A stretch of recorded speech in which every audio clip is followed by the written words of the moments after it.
sur le bilan, là, la biorésonance que je fais par la main, le test LigoCheck, on voit les niveaux, la quantité de métaux lourds qu'il y a dans les corps. Ouais.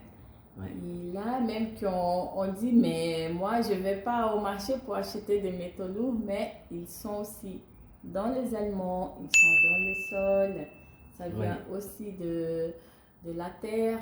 Donc là, c'est important de faire des cures de détox de temps en temps, régulièrement. Je dis souvent, c'est pas qu'une saison, une cour par année, c'est pas suffisant. Ça suffit pas. Non, ça suffit pas. Donc c'est très important, les métaux lourds, ils sont dans les cosmétiques, dans les produits pour les lessives, dans les maquillages, les vernis, mais aussi dans l'eau. Dans l'eau aussi, dans l'eau, et aussi dans la terre. Et là, voilà, ça vraiment toxifie d'abord les aliments aussi, et après on mange ça. Et on n'a pas des enzymes suffisantes pour travailler. On n'a pas d'absorption, heureusement. Mais par contre, en fait, on mange ça, mais après, ça ne sort pas. Ah voilà, ça reste à l'intérieur. Voilà. C'est ça qui toxifie nos corps. Quand on parle des toxifications et tout ça, toxines. Des toxines, ça vient aussi malheureusement des métaux lourds que notre corps il n'arrive pas à éliminer tout seul. Là, on va prendre des compléments antioxydants aussi, et on va prioriser les aliments antioxydants comme les curcuma, gingembre, les aliments ORAC, c'est les aliments qui ont un taux des propriétés antioxydantes très élevées, comme le clou de girofle. Oui, voilà. C'est très très puissant. Oui. On peut sucer quand même 2 ou 3 clous de girofle par jour. Ça aide pour détoxifier les corps de façon naturelle. Ça c'est vraiment important. Et je vais donner à la fin... Ces petits clous qu'on oublie, mais qui sont magiques. Hein? Ils sont magiques. Oui. Ils sont magiques. On n'a pas besoin de prendre des médicaments qui vont faire des effets secondaires pour détoxifier les transits, par exemple. Et aussi, on arrive à la fin, mais je vous remercie énormément d'être là jusque-là. Et je vais donner une recette antioxydante à la fin, très très facile à faire, qu'on peut manger tous les jours, Claudine, pour nous aider à éliminer toutes ces toxines. Avec plaisir. Alors, je me réjouis de connaître ta recette détoxifiante. Alors, tu vas nous la dire, ou bien est-ce que tu vas la mettre sur un PDF dessous la vidéo? Mais je vais donner ici. Tu vas nous la donner? Super. Alors, on va y écouter. Mais avant, tu peux poser la dernière question là, que je sais que tu as envie de... Voilà, exactement. J'avais une question pour Flavia. Pourquoi est-ce que les femmes, en fait, ne peuvent pas vraiment manger la même chose que les hommes? On est très, très spécial en ce niveau-là, parce qu'on a plusieurs hormones. Les hommes aussi, ils ont des hormones, bien sûr, mais nous, les femmes, on a une complexité physiologique. On a la même anatomie que les hommes, disons, sauf des organes sexuels, mais on a une anatomie qui ressemble quand même, mais la physiologie très différente. Très différente. Oui. Et là, on a plusieurs changements hormonaux. D'abord, les règles. Oui. Nous, on a les règles. Nous, on a la grossesse. Après, il y a la phase de périménopause entre 35 ans et 40 ans.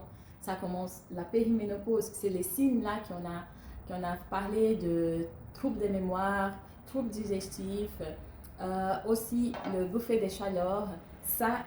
Ces effets, ça arrive avant la ménopause.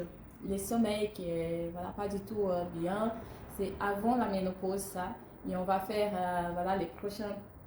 l'interview vraiment spécifique pour parler de la périménopause et ménopause, et comme l'alimentation pour nous aider à passer par cette phase que c'est pas possible d'annuler. Voilà, exactement. On va tous passer par là. Exactement. C'est physiologique, c'est un cycle normal. Autant bien se renseigner et puis avoir les bonnes clés pour pouvoir passer ces périodes de transition le mieux possible. Donc, on a tous ces changements hormonaux, Claudine, et là, les hommes, ils produisent plus de testostérone que nous. ça qu'ils ont plus de masse musculaire, des forces musculaires. Mais nous, les femmes, comme je disais, qu'on a plusieurs, en ces moments-là, des activités qui sont chargées, des routines chargées, on a besoin vraiment de voir que nous sommes différents parce qu'ils mangent, c'est comme s'ils mangent et ça fait rien. En fait, ça fait mal aussi aux hommes. Hein. C'est pas que ils sentent pas tout le temps bien. La différence, c'est qu'ils disent pas. Ils disent pas, voilà. Ils disent rien du tout. Nous, on va dire, ah, mais j'ai une ventre bizarre là. Nous, on sent tout de suite voilà, et tout ça. Mais c'est pour ça. On a plusieurs changements hormonaux pendant la vie. Oui. Toute notre vie. Ouais, toute notre vie. Donc on est en perpétuel changement et en fait on doit avoir cette capacité de s'adapter. Oui. Et puis justement, mieux on se comprend, mieux on comprend notre fonctionnement, mieux on comprend notre machine. Exactement. Et puis mieux on va arriver à s'adapter à ces transitions de vie. Exactement. Ouais. Et de comprendre que voilà, c'est vraiment spécifique, encore une fois. C'est vraiment quelque chose que on va dire, mais tout le monde pour manger par exemple des avocats. Tu n'as pas besoin de faire avocat pour toi et donner un autre fruit pour ton conjoint. Non, ce n'est pas ça l'idée. Hein. Avocat, c'est un super aliment, ça fait du bien pour le foie. Il y a beaucoup de glutathione dedans. C'est un détoxifiant pour le foie, c'est magnifique. Il y a beaucoup de protéines dans l'avocat. Ça aide beaucoup pour équilibrer les hormones parce que les hormones, c'est des protéines et graisses. On a besoin de manger des bonnes protéines et des bonnes graisses. Et dans l'avocat, il y a tout ça. Et aussi, il y a des bonnes huiles. Oui. Donc, c'est un super aliment qui toute la famille peut manger, les hommes, les enfants et les femmes. Mais on va prioriser pour les femmes certains nutriments, par exemple le sélénium qui est dans les noix, qu'on a besoin, que ça aide beaucoup pour équilibrer les hormones parce qu'on a la petite prise récepteur sur nos ovaires. Donc, ça c'est vraiment important de prioriser certains aliments. Mais on n'a pas besoin de manger toute la journée. C'est pas ça l'idée. Mais aussi de faire attention, de prioriser, de faire quelques petits changements dans l'alimentation, dans l'assiette et aussi une complémentation à côté parce que on ne mange pas tous les jours les mêmes choses. Oui, c'est ça important aussi de varier. Oui. Parce que les carences, en fait, on a beau, mais si on mange de l'avocat 7 jours sur 7 toute l'année, et qu'on ne mange rien d'autre, et même si l'avocat c'est un super aliment, on va de toute façon avoir des carences à un moment donné. Donc ce qui est important, c'est vraiment d'essayer d'avoir une alimentation déjà de saison. C'est ce qu'on a dit avant qui est très important, mais aussi d'avoir une variété, de varier et puis de se faire plaisir justement comme ça. Parce que même quelque chose qu'on aime énormément, si on en prend en surdose, tout à coup un jour on n'en peut plus et puis tout à coup on n'aime plus. Donc il faut toujours savoir aussi gérer les quantités, les doses et tout. Et puis quand même jamais oublier justement de se faire plaisir. Oui, et je dis souvent Claudine que en ce moment-là on va réfléchir pour manger avec la conscience, essayer au maximum. Mais c'est pas de couper les plaisirs, mais en fait d'enlever la douleur. Parce que des fois, les plaisirs qu'on a en ces moments, c'est comme tu as dit, c'est juste la récompense. Les réconforts pour augmenter la dopamine. Et là, on va trouver ces réconforts, ces récompenses dans une autre activité, pas que dans l'alimentation, mais c'est là qu'on sent vraiment le plaisir, des réconforts. Mais à partir de ces moments-là, pas que moins important que d'autres phrases, mais là, on est plus conscient que, voilà, moi, je fais ça parce que je veux plus de douleurs. Le plaisir, c'est de plus avoir des douleurs. C'est ça qu'on cherche. Hein. On cherche, voilà. Et puis le plaisir et le bonheur, c'est deux choses qui sont très différentes. Moi qui fais le coaching et tout, donc c'est aussi très important, comme on disait en début de ce podcast, c'est d'arriver aussi à se poser et puis se dire, mais maintenant, parce qu'on change avec la vie, les choses changent, donc les choses qu'on aime, elles changent aussi, et de temps en temps de se dire, mais qu'est-ce qui me fait plaisir maintenant? Qu'est-ce qui me fait vibrer? C'est peut-être d'aller faire un peu de jardin, de mettre quelques fleurs sur son balcon. C'est peut-être de caresser un animal. C'est peut-être d'aller faire une petite balade en forêt. C'est peut-être d'aller se faire un petit bain dans le lac, là maintenant qu'il fait beau. On a plein de petites choses et avec l'âge, les choses, elles peuvent changer. Donc toujours bien penser à se reposer, à se dire, tiens, peut-être qu'avant, ben, j'aimais bien jardiner, mais maintenant, en fait, bof, j'ai assez mis les mains dans la terre. Maintenant, aujourd'hui, ben, je préférerais voilà, aller un petit moment en forêt, aller respirer un peu d'air de la nature, aller voilà, observer, aller prendre des vacances, se dire, bon, ben, je vais me faire plaisir là, où c'est qu'on part. Et puis ça, c'est toutes des petites choses qui vont justement renforcer le bonheur. Et ça, c'est du bonheur, c'est pas juste du plaisir. Exactement, c'est pas du plaisir. Ça passe vite après. Hein? Voilà, exactement. Et là, par rapport à l'alimentation, par exemple, on va pas éliminer, interdire les aliments que vous faites plaisir. Par exemple, j'aime bien le chocolat. Pourquoi pas un chocolat à 50%, 70%? Voilà, un chocolat noir, vrai chocolat noir. Mais on ne peut pas non plus exagérer là, parce que dans les chocolats, il y a aussi, comme on a parlé des oxalates, ça aussi, on n'a pas une bonne digestion pour cette substance-là. Donc, par exemple, j'aime bien manger des pommes de terre, mais les pommes de terre font grossir. Donc, on va faire la pomme de terre, on va faire pas cuite, on va faire rosti des pommes de terre.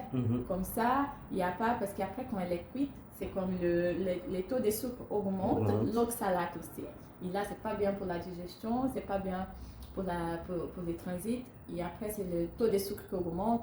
Et voilà, comme on a parlé de la résistance à l'insuline et tout ça. Donc, si c'est rosti, par exemple, ça, c'est comme on déshydrate un peu l'aliment. Tu vois? Mais en même temps, la absorption, c'est différent. Parce qu'il n'y a pas le lien de l'eau et des glucides. Et ça n'augmente pas les taux de sucre dans les sangs. Donc, on pourrait parler des heures parce qu'il y a des aliments qui vont nous faire du bien, mais après ça dépend aussi comment on va les cuisiner. Et la façon qu'on va les cuisiner, notre corps va les absorber différemment en fait. La carotte c'est pareil, hein, qu'elle soit cuite ou bien qu'elle soit crue, elle va faire complètement différent dans notre corps.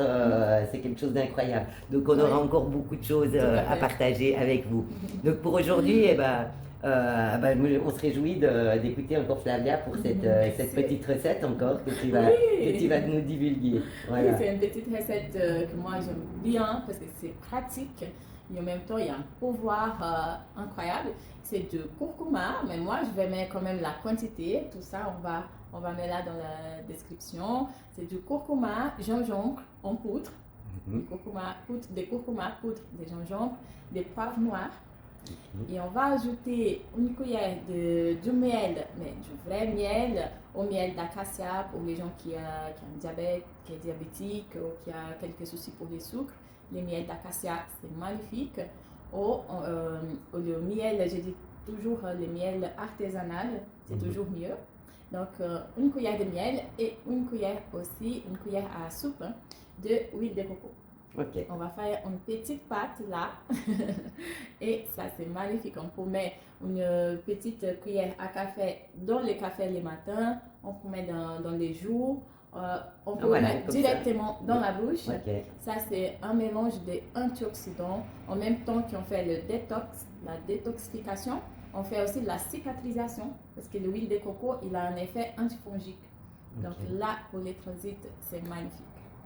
C'est formidable. Donc, merci beaucoup Flavia pour tous ces renseignements. Et puis, on va tester cette petite recette justement pour se détoxifier là avant l'été, pour être en pleine forme.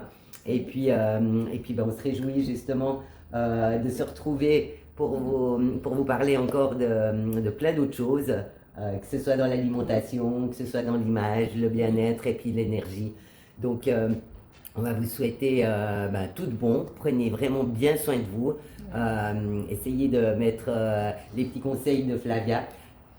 Il n'y a pas besoin de tout changer en une fois, mais chaque jour, être déjà conscient. Voilà, qu'est-ce que je fais? Est-ce que ça va me faire du bien ou est-ce que ça ne va pas me faire du bien? Déjà, se poser cette question et la conscience, en fait, c'est déjà le premier pas vers le bien-être. Donc, merci à vous et puis on se revoit tout bientôt. À la prochaine, merci beaucoup. Bisous, bisous. Bye bye. Bye bye.